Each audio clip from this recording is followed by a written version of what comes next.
In three, two, one, and we should be live. Hello, Internet. What's up, chat? Yeah, the thousands of people just waiting to climb into our chat, talk about the latest Hey, news. oh yeah. Hey, maybe one day. It's been since Thursday, which might have been too long, but we had loads of things going on. So we're here to talk about current events and some different stuff we've been watching. Yeah, yeah. Been a pretty busy week for me. I've had a midterm week right now, so Yeah. that's fun. Yeah, and But I've yeah, got about 12 terabytes of stuff I need to be editing, plus the extra stuff I haven't even gotten off my camera yet. So, pretty busy. But here fun. we are to talk about lots of different things. I want to start with there's this new book that came out called The Reign of Marvel Studios. It's brand new, as in some people who like pre-ordered it haven't even gotten it yet, but the press has been doing or like basically taking lots of samples of it and talking about different things that happened. And it is, I can't remember the authors at the moment, but I'm about halfway through, and they just talk a lot about how the MCU was created and what the process is like for filming these movies and that kind of thing. And the first thing that struck me, as I'm sure will, do you know who Perlmutter is? Ike Perlmutter. Does that ring a bell? Yeah, yeah. What do you know about him? I don't know too much. That name does sound familiar. If you remind me of some things might come to mind.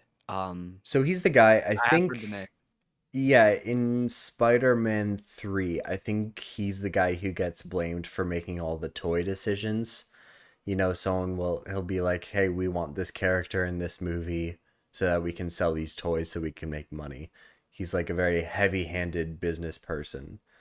And it's amazing how many of these decisions are not made based on the story, but are made based on just different IPs and studio licenses and who's gonna get sued and toys. Different uh, even pajamas. It's interesting, and it's pretty disappointing a little bit. Grandson Pass. Grandson Yeah, he'll be pass. back tomorrow morning. Oh, good for him. Thank you. You too. I'll do my best. No promises. See ya, Dylan. Sorry, Nice. that was a he had to know it. Grandson passed till tomorrow morning, and Dylan had to know. So Oh, cool. yeah, Yeah, lots of interesting decisions. It was also interesting reading about or listening to them talk about Iron Man, which was Mm. filmed in much the same way as a modern Marvel movie is, as in they would they had kind of ideas going into it, but they mostly wrote a whole bunch of scenes as they were shooting it, which is generally a terrible process. Like Multiverse of Madness, Quantumania, those were both shot that way.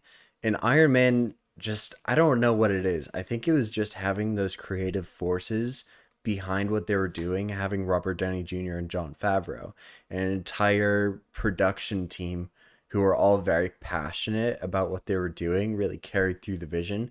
They knew who their character was and they were still making logical decisions. And I think we just don't see that level of care with Marvel movies. I mean, Iron Man was still a $200 million movie, which is a lot. Um, but it was good. So yeah. It also looks good. yeah, it really CGI does. for the most part, as much as I remember, I'd have to rewatch it, but for the most part, that movie just genuinely looks good. Yeah, it looks great. And they had like a minimal amount of, just we'll fix it in post kind of thing, which they were doing a lot of apparently in like Incredible Hulk, which fell flat on its face for the most part. Yeah. Like it made money but not that much. And it's just really interesting reading about or yeah, basically reading about all these decisions, how I think basically what goes into it is just the creatives behind it. And if you have someone like Michael Waldron, who wrote Loki or Multiverse of Madness, or Jeff Loveness, who Quantumania was his first ever movie project, to my knowledge. These people don't have a creative vision and they don't know how to execute it, and the actors don't have as the passion that Robert Downey Jr. did in the first movie. And it's really sad remembering because I still have to rewatch that first Iron Man film, but it was great.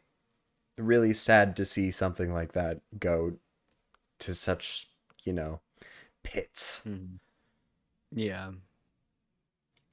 That that does track about the multiverse of what is it? Multiverse of Madness and Quantum Mania being shot that way. Yeah, I think most Marvel films are shot this way now, including the Marvels. Um, Ugh.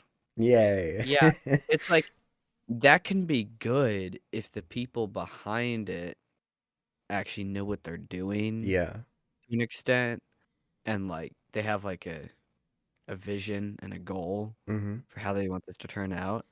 Um, I definitely haven't felt that from any of these new Yeah. movies, new shows that we've had. Yeah. Especially the shows. I mean, the shows feel so bland and heartless. So, I think so much of it might actually come down to the actor. Like in Iron Man, you see Robert Downey Jr. and he was going into the offices before production even began, just like looking at how things were gonna look and having input on his character. Really successful movies like Joker, you know, Joaquin Phoenix did a lot of improv. He was clearly very invested in the protagonist. And I feel like we just, even Robert Downey Jr.'s passion for his character by Endgame, I feel like we didn't get any of these actors' input really. Whether that's they're less valued or maybe they just feel less passionate about it. I feel like it has great effect on the script. oh, I think you're 100% right.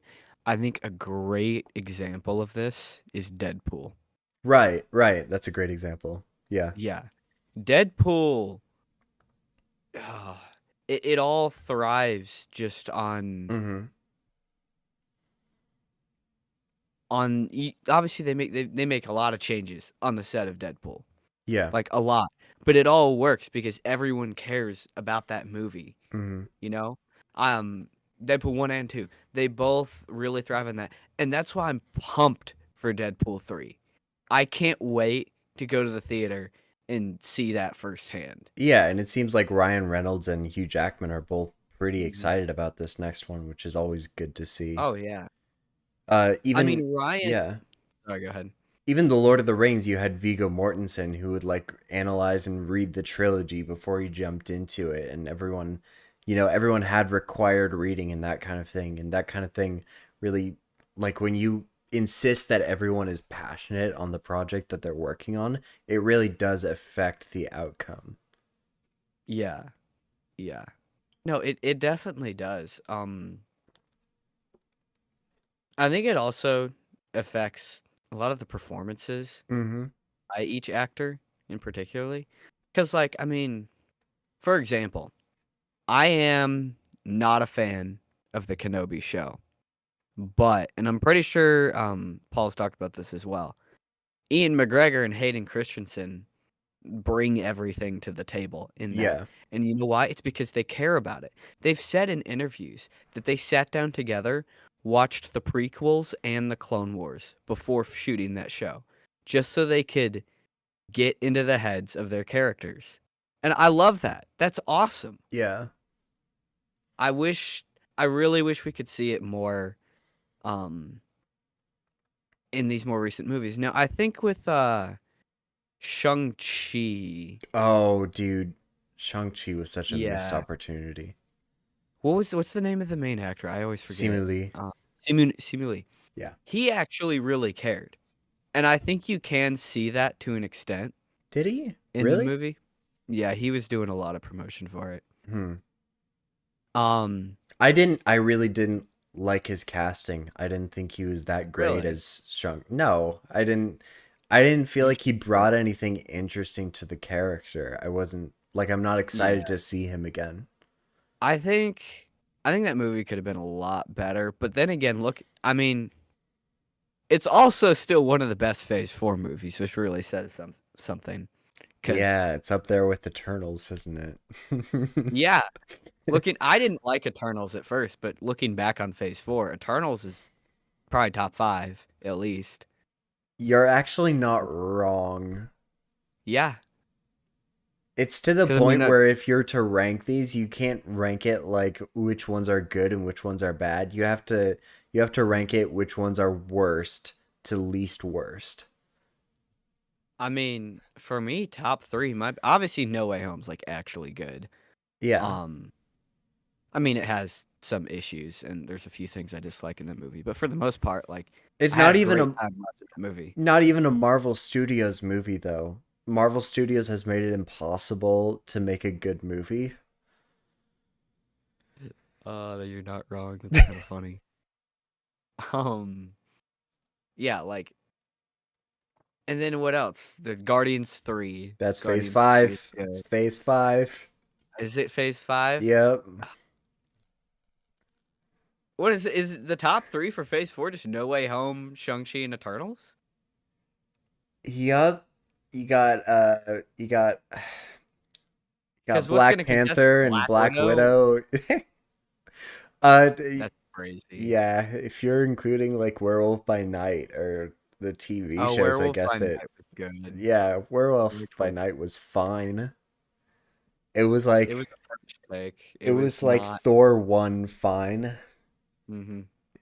I liked Anyway, it because it was fresh. It wasn't. I didn't yeah. feel like it was recycled. Well, it's really interesting because you see this young Kevin Feige and he's so passionate about these characters. He'd literally like read up on all of the X-Men and he'd make himself an expert on the topic and he'd bring that and then apparently like him and two other producers, they would just go around and hold themselves up or they would go to a theater, hold themselves up, and start talking about like where the future could go with these characters. And I just wonder where that guy has gone, where the guy is, because it really doesn't seem like he's that passionate anymore. At least if he is, it's not coming through the work. This is all I think terrible. I think whenever something doesn't make sense, there's more to the story. Now, could that be something with Kevin Feige? Maybe. Could it be studio interference, like upper interference? I feel like if anything, he's gotten more control though, right? Because doesn't he now he's got now Ike Perlmutter is no longer in charge. He owns both the comic division, or he doesn't own it, but he runs the comic division and I feel like he's been given lots of control. I'm gonna go do some research on this and get some actual sources, so I'm not just spewing out information without Sure. anything to back it up. But I've heard that Bob Iger likes to mess with things, and I'm gonna go fact check this, so Yeah. I'm not for sure, but I've heard the reason TV shows were even a thing was because of Bob Iger. Mm. So The thing is, like, yeah, that's all fine, but when it comes to the story, you see a man who's passionate about stories early on. Like, he was a movie fanatic. He was very excited to go, like, constantly be working on things. And these stories all break down on a fundamental level. They're all terrible. And I feel like even under studio interference, it's possible to make a good movie. Who's a good example of this? Uh, I guess No Way Home would be a good example because I've heard that there was tons of studio interference on that one, but even then, like that's not a Bob Iger movie per se. So, I feel like it depends on the sort of movie you're making. hmm I think because you can look at No Way Home, and obviously No Way Home worked out. And I'm wondering, see, now that you say that, now I'm wondering if the things that I dislike in that movie are because of studio interference. what do you Um, dislike? the when Peter gets put into the Mirrorverse and just Oh. beats Doctor Strange with math. I Hmm. did not like that. I think that was the best they could do with that storyline, unfortunately. Maybe. I don't know. That doesn't Maybe. change that I don't like Yeah, it. no, no, it is bad. I feel like in the MCU, Doctor Strange is getting nerfed all the time. Doctor, And have I you think the rewatched only his time have you rewatched his I've first seen it, movie? dude, I've seen that movie 3 times. I love Yeah. that movie. Doctor It is Strange is awesome. sick. Doctor Strange is honestly one of the best MCU films. Yeah. I think the most powerful we've seen him at though is when he fights Thanos in Infinity War. And Hmm. in that entire scene, he outplays. It's not that he just fights him; he outplays him mentally because he sees the future and then he, goes forward with that path. And I don't know. Maybe he could have been more powerful. Maybe he's not as powerful as he could be in that fight. But it was a step in the right direction with his character. Even you look at Thor Ragnarok, and he was able to, capture Loki with no problems at all. He's a Yeah, that's a great good point. character. He's a great character, and they've just completely made him uninteresting. Starting with Endgame, like he just had no role in the fight. He was just sitting there with like some water or something. Yeah, he sits there during the entire fight, holding up water. Yeah, I don't. I mm, Yeah, Yeah, it's I'm not. really upset with what they did with Doctor Strange. But that's the thing. Looking at this book, it's just lost potential because you look at all these people, you look at all these stories, and they were all so excited about the potential. There's this recent quote from Kevin Feige saying that they haven't even like scratched the surface of the potential of the MCU, and that's true, but that's not strictly because there's so much source material. It is because of that, but it's because they're so bad at making stories that Mhm. they can't touch it. They're doing like the House of M storyline and TVA, and they're just completely wasting it on like Mm. Quicksilver cameos. It makes Dude, no sense. you know what they really wasted was Secret Invasion. What didn't they waste? Name a single thing that they didn't waste. Like the Mandarin, I was listening because originally Mandarin was gonna be in the first Iron Man movie, and then obviously they had the fake version in Iron Man 3. I feel like Mandarin was completely wasted even in Shang-Chi. Like it was just like this young guy who, I mean, lost. It didn't seem like he had the gravitas. I guess maybe I have to rewatch that movie, but I would give it a rewatch. yeah, I like aspects of that movie. I don't like it overall, but I like yeah, aspects of that movie. My biggest complaint with Shang-Chi will always be that final beatdown just turned into this big CGI fest, and they didn't yeah. stick with the feeling of the first half. The first half of that movie is great, and then it just you start doing all the CGI stuff, then they're like, "Oh, yeah, this entire other civilization Dude, they exists." open up a pocket dimension, and it's just Yeah. like what's That's going where it on? starts to lose me. And Yeah, even, like, that final fight, like, with the dragon, I don't know. that was so I would've stupid. liked to seen a more martial arts, I obviously, it is still martial arts, but, like, more just fundamental Yeah. martial arts fight. Like, have him and his dad, like, 1v1, have it be sick, have it be, like, Ip Man level Well, they choreography, did, but it you know? wasn't good.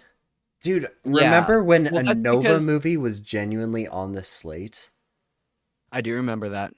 That's crazy. Like, what are they doing now? They're genuinely talking I about just a full reset. Yeah.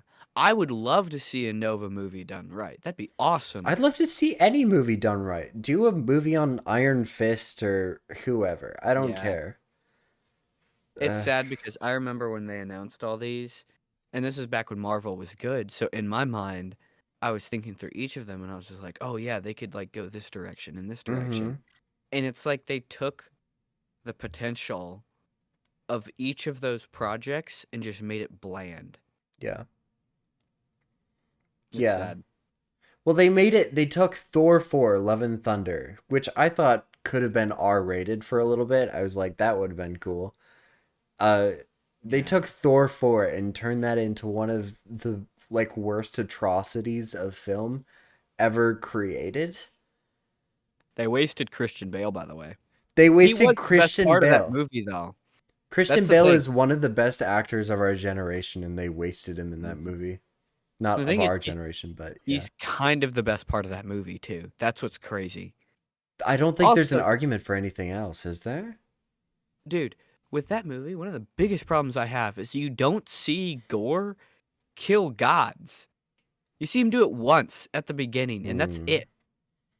His motivation also makes no sense. I'm listening to like a breakdown off and on of it, and he'll his whole motivation is that gods are cruel, and then he'll like bank on them not being cruel by kidnapping children and hoping they'll come save them, and it breaks down on every level. It's so depressing Yeah. because I don't know what Marvel. I struggle to understand. I don't think it's Marvel's fault when they take a creator like Taika Waititi, who made Jojo Rabbit, which is a movie I love, who made Thor Ragnarok, which is one of my favorite MCU movies, and he takes Christian Bale, Chris Hemsworth, Natalie Portman, all decidedly A stars. Like these actors don't miss.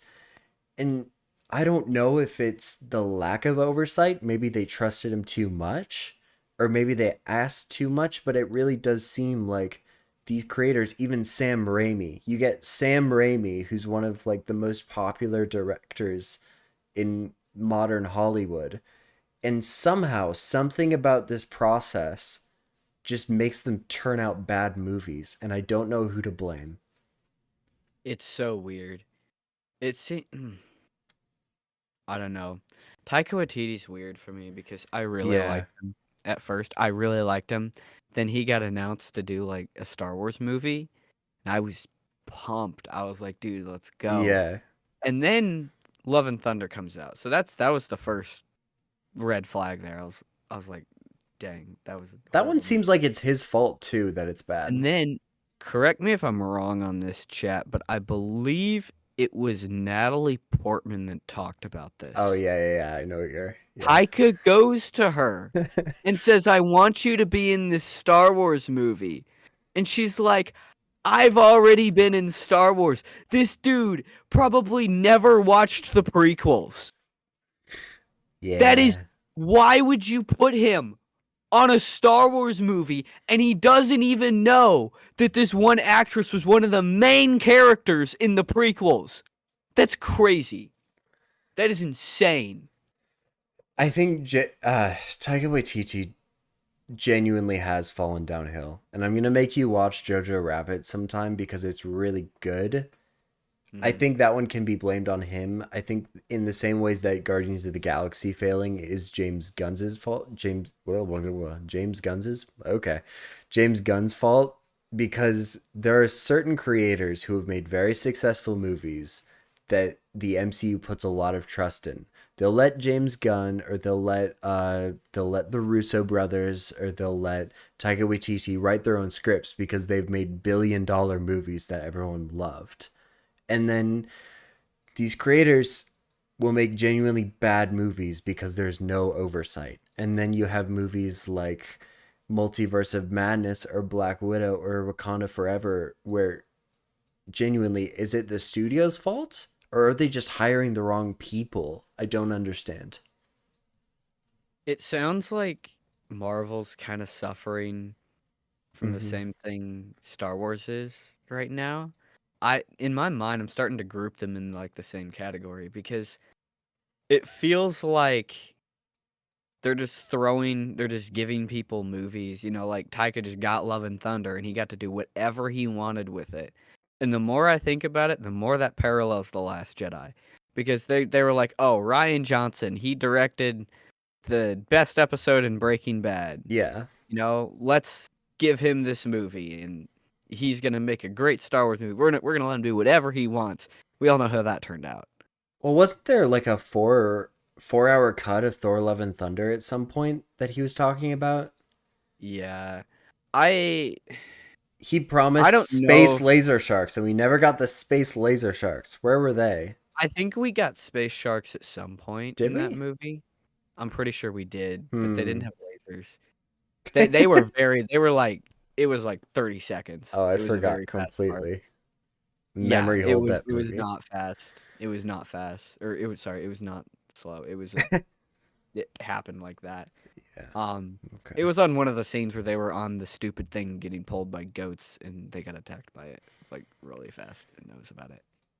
So I've heard some other things from this book, and I haven't completely finished it yet. But a couple Mhm. things is that it looks like the MCU is genuinely headed for a full reset, which is Yeah. interesting.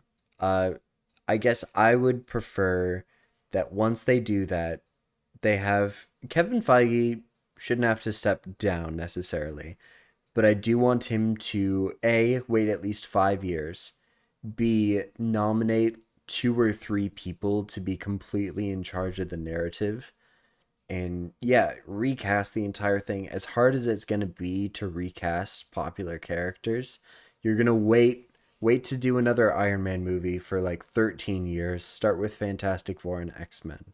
Forget this ever happened. Make this its own thing. Don't do the multiverse thing that they've done with Sam Raimi films where they pull in like legacy actors. We never want to see two different versions of Iron Man meet with Robert Downey Jr. Just forget all of it. Forget the multiverse if you can. And I want like a fresh start. This can't happen again. Yeah. Another piece of information is that apparently they weren't actually sure about Kang heading up the next couple phases until people on Twitter liked him in Loki. Bruh. So yeah, guys, in case you think that like don't praise something that That isn't pisses worthy of me off, praise. bro. Don't, even Pisses if me off. something's just fine, don't praise it on Twitter because people listen and they think that it's good and so they'll make just more of it. Try and be Dude, critical where you can. did you hear? I want to say My Time to Shine Hello talked about this on Twitter. I could be wrong on that. Some big source talked about this. Apparently, everyone in Marvel sat down, watched Quantumania, and thought it was fire. Yeah, dude. That's Dude, what I'm how saying. do you Everything's sit just so down? broken. Dude, how do you sit down and see bobblehead Modoc and be like, dang, this is a fire movie. Let's put this in theaters. Yeah. Um I don't understand, like Kevin Feige I think can or could recognize quality, but I don't understand how anyone could watch that and be like, yes, more, please, thank you. Yeah, dude, I feel like there's a lot more to the story that we're Yeah, missing right now. I feel like there's a lot more information that needs to come out because this doesn't make sense. There has to be another side of it that yeah, explains this more. And I hope there is. I hope it's not just everyone went brain dead and they're like, "All right, let's start making trash Marvel movies." I really hope that's not the case. I hope there's an actual reason that this all went to crap. yeah.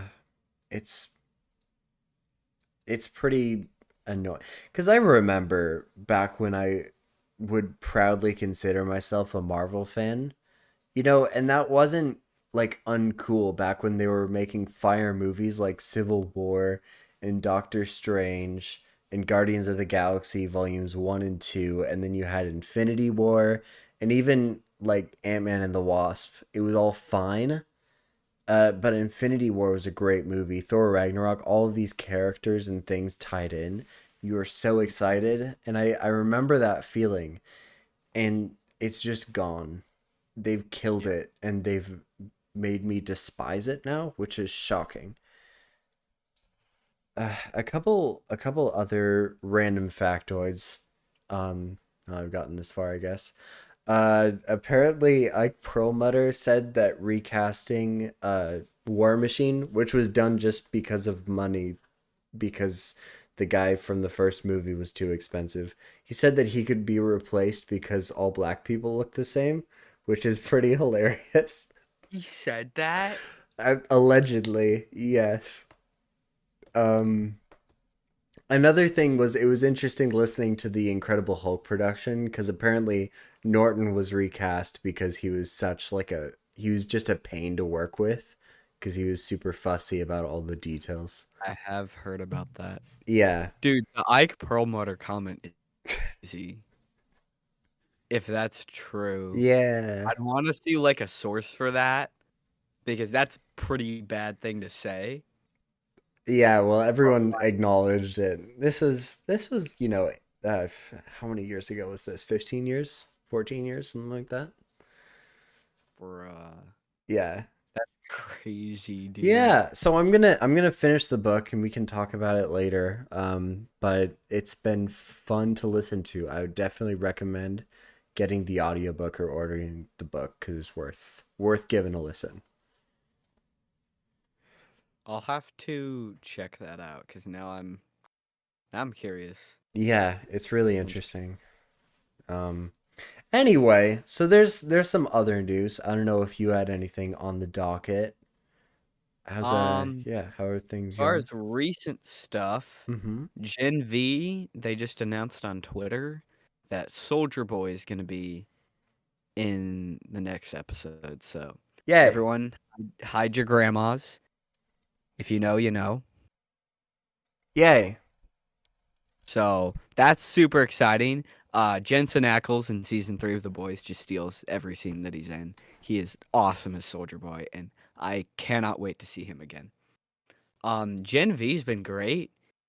I I wanted to talk about this. I feel like Invincible, which I'm gonna get into in a second because they dropped a fire trailer for season 2. Mm. But Invincible, The Boys, and like Gen V, that whole, I feel like it's almost kind of ruining Marvel TV a little bit. Now Marvel does keep making bad shows, but they're also kind of showing that like you can make a good superhero show and it can be really fire. And they're just popping off right now with every episode that they create. And you can really tell the people behind it care. The actors really care. And it's just great to see. It's really great to see. Dude, Daredevil. Yeah. Daredevil, but that was a long time ago. As far Yeah. as like recently, I should have clarified that before. I'm talking about more No, recently no, I because know, I know. yeah, Yeah. The Boys season 1 came out, not too long ago. So I think it's really interesting. I don't think because this is I know a lot of people say superhero fatigue is a thing. I I think Invincible and The Boys are proof that it's not overall. I would feel like it's more bad movie fatigue and bad show Yeah. fatigue, if anything, I think, because yeah. Well, it's yeah. been interesting too to see Kevin Feige, even with his superhero shows, sort of rebooting it into now we're going to have showrunners and, we're going to take a different approach, which also interests me because I wonder if they are going to reset it with that mindset. But it is true that they feel like they're having to restructure based on like these other successful shows on Prime and other places that Mhm. just kill whatever Loki's doing. I mean, no one's talking about Loki. Mhm. Yeah. I mean, it's crazy that the Soldier Boy announcement is getting more buzz than Loki season 2. Yeah, I mean, have you seen any talks on Loki season 2? I have not seen much. I've seen like 2, maybe 3 videos. Yeah, it's like and Loki season 1 was I think the most successful TV show they had. Mhm. It's yeah. No, I think I would agree that it's not superhero fatigue, although I think there is an argument to be made that things like The Boys and Invincible are more. Would you even categorize them as superheroes necessarily? because they are, Invincible. well, they are Invincible. technically, but they're more, I guess they're more dystopian takes is what you would call it. It's like The Invincible. Watchmen. I don't know if I would you can categorize The Boys into that easily. Yeah. Invincible, when you watch that show, it feels like it is straight out of a comic book, which it is. They do follow the comic books very well. And Invincible is more like you got superhero teams, all these kind of corny names for them Hmm. and stuff. You got people with corny powers. That is a superhero show. It literally feels like you're watching a comic play out on screen, Okay. but also with an R rating. So, Right. And I guess that R rating is kind of where I'm getting that idea where it's like it's not just like a Superman saves the day kind of superhero show. yeah, Although to be Invincible fair, leans Loki isn't either. So Loki's not either. Invincible leans more that direction, and even The Boys has its moments. The Boys is a lot more realistic.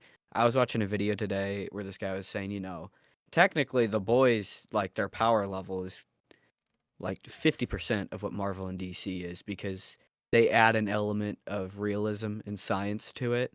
So obviously that brings it down just a bit. I've seen people saying that Damian Wayne could solo Homelander. I don't know if I quite agree with that, but I think he'd give Homelander a run for his money. So really, I think I don't think he would come out of that alive, but I think he no. could survive for a little bit. He could survive for a lot longer than you know what it would seem. Okay. If Yeah. Superman fought Homelander, Superman would probably kill him in like one punch. I've never understood the complaint that Snyder was too dark with his superheroes because I always enjoy darker superhero takes. While that is like a fair thing to point out, I guess I haven't ever seen it as a bad thing necessarily. And so I think that is part of the attractiveness of shows like The Boys or Invincible, or even The Watchmen or Snyder's universe, that it is much darker and it's not just like a uh the Flash kind of movie, where he gets out and everything's fine except he's in a different universe. Whoa, that kind of thing. Yeah. That actually brings me to I want to talk about the trailer for Invincible season 2. Okay. It was awesome. Omni-Man I'm trying to remember. I don't think Omni-Man was in it, like an actual new clip of Omni-Man. So I feel like they're hiding some stuff there in the trailer. They're hiding a lot. I mean, especially with that last clip with what it seems to be like Invincible saying that he's gonna destroy Earth or whatever. Like obviously they're hiding something there. Um, you do have that one part in the trailer where the guy has access to different like multiverses, and I'm a little scared. Mm-hmm. I'm a little scared because I'm really tired of this multiverse thing. But I also trust the creators with this show. They took their time making seasons 2 and 3. They put so much care into season 1, and I haven't seen it who knows? yet, but Maybe I know it's got a great reputation. So yeah. Um, I'd be scared too, man. Multiverse stuff mhm. is very hard to do right. I feel like it's either gonna be mid and it's just gonna be another multiverse trope, or maybe they'll do multiverse right. That would be awesome to Maybe, see. maybe. Or maybe Although, yeah, is wouldn't it or maybe it's be not a hard big part to? of the show at all. Because okay, so the successful multiverse stuff we've seen, I guess, would be sort of Rick and Morty kind of thing, or Into the Spider Verse kind of thing. And it can't really be Into the Spider Verse because you don't know of multiple versions of these characters, and they probably wouldn't get super creative with it. So I wonder, again, with no familiarity with the show, I do wonder what interesting routes they could take a story with a multiverse where like you're only familiar with these characters. Yeah, I I'm gonna wait till I see it. I I I trust them to pull it off right Mm-hmm. because they season 1 was great and they have taken their time making seasons 2, and I believe they said season 3 is almost done. Oh, So good for them. really excited to see that. I've been reading through the comics a little bit. I have right here Invincible Oh, that's from page thick. 1. Oh yeah, Wow. look at that. Wow. The artwork is That is awesome. super cool. The I need artwork's to, awesome. yeah, I Yeah, desperately want to get into collecting comics. That is dope. yeah. The artwork's awesome. The story's great. Now, I like how they respect the comics, but they don't follow the story of the comics beat for beat. Mm. They do kind of. I like the way they do it better in the show. Some certain story beats that they hit, especially with in regards to Omni-Man and Guardians of the Globe. Those of you that know. But I trust them to make a good show. I really think this will be good, and hopefully we get to see some dope action. So I'm kind of getting to the part of the book where it's past the season 1 content, and it's getting crazy, and I'm super excited. So Yeah. yeah, I wish I had like I guess I do have a comic store in my area, but it's not like it's very little. I really want to get into collecting some more of that stuff because I think that'd be really cool. The only, I've yeah, I was gonna switch conversation topics, so oh yeah, I was just gonna say I've wanted to get the Injustice set because I love that. I've played all the oh games, yeah, yeah. both the games. I love that story. It's so creative and cool. Manga wise, I was about to order the first volume of Berserk.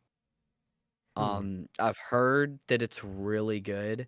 I watched the anime, and the anime is supposed to be just like the mid version of the manga, and it was awesome. So if that's the mid version, I want to see the really good version Yeah, because I loved every bit of that. I'm also a big sucker for like fantasy with like Lord of the Rings and House of the Dragon sort of stuff. yeah. So maybe that's part of it. Seems like manga's doing a lot better than Western comics, which is interesting. But I guess the only other thing I had news wise besides the armadillo winning, thankfully, is that this the Snow White trailer from Daily Wire. So Daily Wire is a conservative company, and I would guess what happened is when they saw that all the Rachel Zegler, is that what her name is?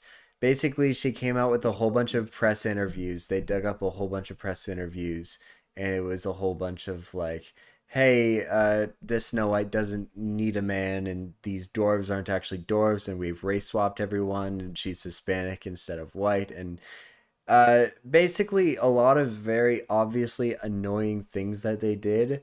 And so the Daily Wire is making some sort of alternative with one of their talk show hosts, Brett Cooper, and it is the cringiest trailer I have ever seen in my life. I was laughing for a straight minute to 2 minutes afterwards, and I could not stop. Daily Wire, if you're listening, cancel this project. It's not worth your reputation. I'm sorry. I love you. I love you. Stop. Stop. Do you think it's like a parody trailer, or do you think they're going full blown on I trying to think be? they're going full blown, man. They're trying to go in on the kids content. They Mm. really are. They invested like Well, $10 million into animation and stuff. that's kind of crazy. Well, look, if they go full steam ahead with this, we will be here to review it. I will Uh, 100% review that crap. I will review yeah, that. Actually, I have seen a couple Daily Wire movies, and there's something. There's something. But we'll have to see. It's funny. Go watch the trailer, guys. It's amazing. It's awful. I can't wait. yeah. It's gonna be. This is gonna be. You know how there are people who are super excited for how bad the Marvels is gonna be? This is mine. This is mine. I can't wait.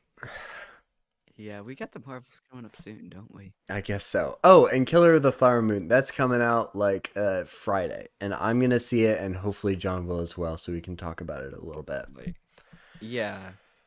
Martin Scorsese usually has a good track record with making movies, so Fine. hopefully it's really good. They're fine.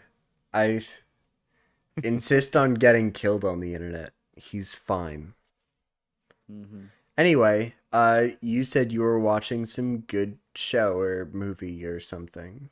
Yes, so right before we started recording, I finished the Demon Slayer movie, the Mugen Train arc, and man, let me tell you, that was good.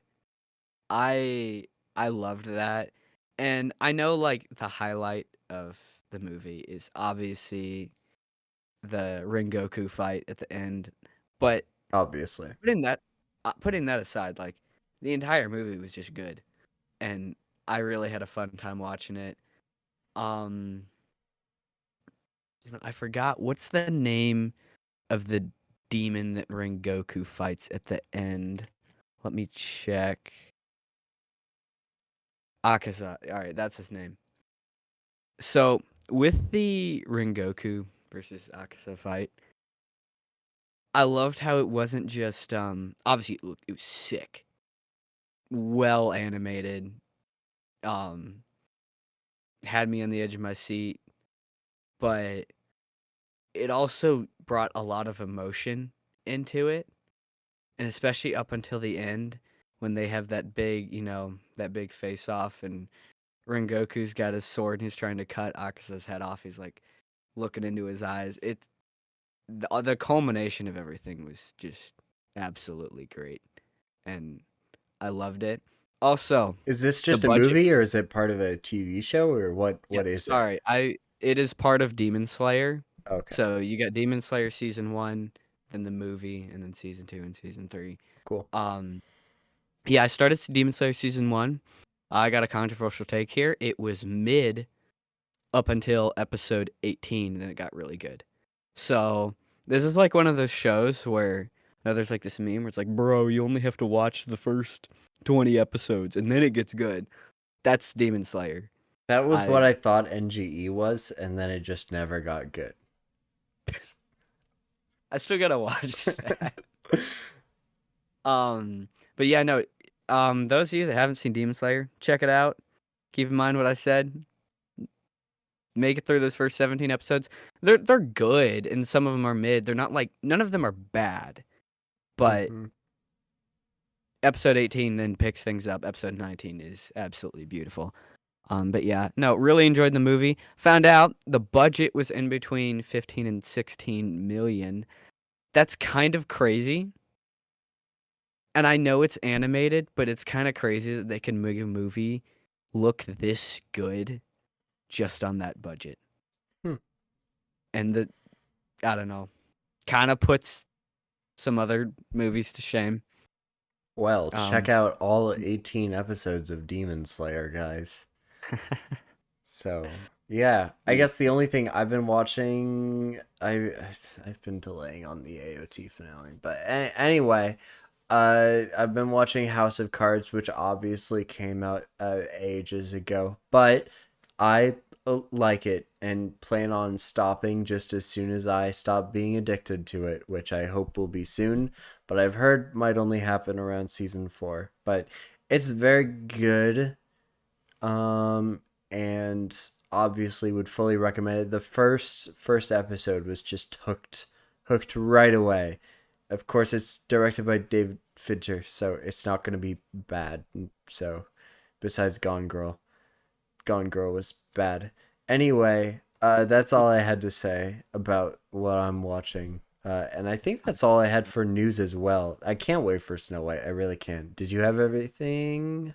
Have anything? Um, I think that about wraps it up. Yeah. Um, Go watch Demon Slayer, people. It's actually if you're really bored with all the mid Marvel, DC, and Star Wars content, um, anime's actually got some great stuff. So go check out Demon Slayer. Go check out Attack on Titan. It's great. Nice. All right, guys, we're gonna log off now. So do the liking and subscription thing, which you can Yes. do on the bottom of your screen. Yes, everyone hit like and subscribe. Yes. Comment down below what you think about the current state of Marvel. We'd love to hear your thoughts. So yeah, I hope you all live forever. we will see you